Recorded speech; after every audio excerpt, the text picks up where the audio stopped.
আজি আমি আপোনালোকক এনে এজন সংগীত শিল্পীৰ লগত পৰিচয় কৰাব বিচাৰিছোঁ যিজন ব্যক্তিয়ে নিজৰ তথা নিজৰ স্ত্ৰী ল'ৰা গোটেইকেইজনক নিজৰ জীৱন সংগীৰ নামত উৎসৰ্গা কৰি দিছে। সেই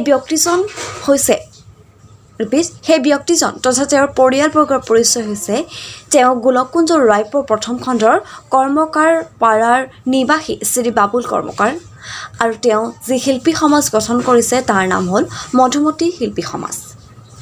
এই মধুমতী শিল্পী সমাজখনতো বহুতো শিল্পী আছে। এই শিল্পীসকলে ধুবুৰী তথা অসমৰ বিভিন্ন ঠাইত তেওঁলোকৰ নিজৰ প্ৰতিভা দেখুৱাই ৰাইজৰ প্ৰশংসা লাভ কৰিছে।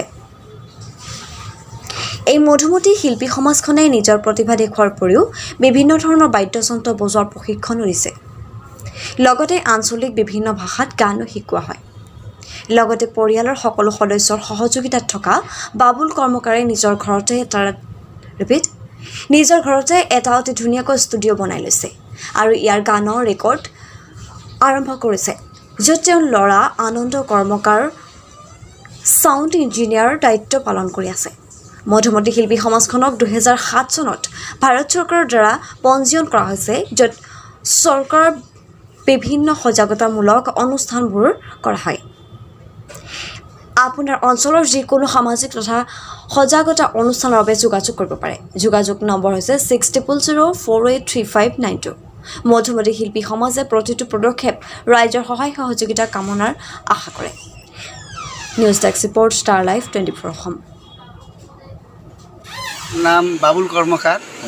মই 2007 চনত মোৰ এটা দল আছে মধুমতী শিল্পী সমাজ। এই মধুমতী শিল্পী সমাজ 2007 চনত মই ৰেজিষ্টাৰ্ড কৰি মানে ভাৰত চৰকাৰৰ পঞ্জীয়নভুক্ত মানে দল আৰু কি পঞ্জীয়নভুক্ত কৰি লৈ আহিছোঁ আৰু কি। তাৰপিছত মই অসমৰ বিভিন্ন ঠাইত আৰু মানে অসম তথা ভাৰতৰ বিভিন্ন ঠাইত মই এই মানে এৱাৰনেছ প্ৰগ্ৰামবোৰ কৰি ফুৰোঁ।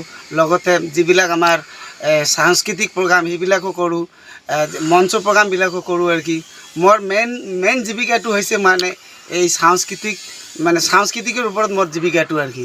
তাৰপিছত মই মোৰ এটা ষ্টুডিঅ' মই গুৱাহাটীৰ পৰা কিনি লৈ আহিছোঁ। এই ষ্টুডিঅ'টো মানে এই গুৱাহাটী হেদায়তপুৰত আছিল আৰু কি। এই ষ্টুডিঅ'টোৰ পুৰণা নাম আছিল ৰেইনবো ষ্টুডিঅ'। এই ৰেইনবো ষ্টুডিঅ'টো মই কিনি লৈ আহি মানে মোৰ ঘৰতে মই কি কৰিছোঁ আৰু কি মানে থিয় কৰিছোঁ, কাৰণ ইয়াত বিভিন্ন মানুহ আহি মানে ৰেকৰ্ডিং কৰি আছে অলৰেডি আৰু কি। বেছি দিন হোৱা নাই, মোটামুটি 6 মাহমান হৈছে আৰু কি। আপোনাৰ পৰিয়ালৰ আৰু কোনোবা ইয়াত জড়িত হৈ আছে নেকি? মোৰ পৰিয়ালৰ মোৰ ল'ৰা এটা আছে, ল'ৰাটোৱে মানে ৰেকৰ্ডিং কৰা ইয়াত আৰু কি।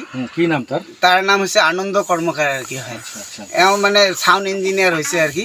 মানে যিবিলাক ছাউণ্ড কোৱালিটি বনাব লাগে এখেতে বনায় আৰু কি। আৰু আপোনাৰ ইয়াত কেনেকৈ কাৰ্য মানে শিক্ষা দিয়া হয়? আমাৰ ইয়াত বিভিন্ন তাৰমানে যদি কোনোবাই মানে গীত শিকিব বিচাৰে মই গীত শিকাওঁ। কোনোবাই যদি হাৰমনিয়াম বজাব শিকাব বিচাৰে মই হাৰমনিয়াম বজাব শিকাওঁ। তাৰপিছত কোনোবাই যিকোনো যন্ত্ৰবাদ্য শিকোৱা প্ৰয়োজন কাৰোবাৰ যদি মন হয় মই শিকাই দিব পাৰোঁ আৰু কি। ঠিক আছে, আমাৰ চেনেলৰ যোগেদি আপুনি ৰাইজক কি ক'ব বিচাৰিছে?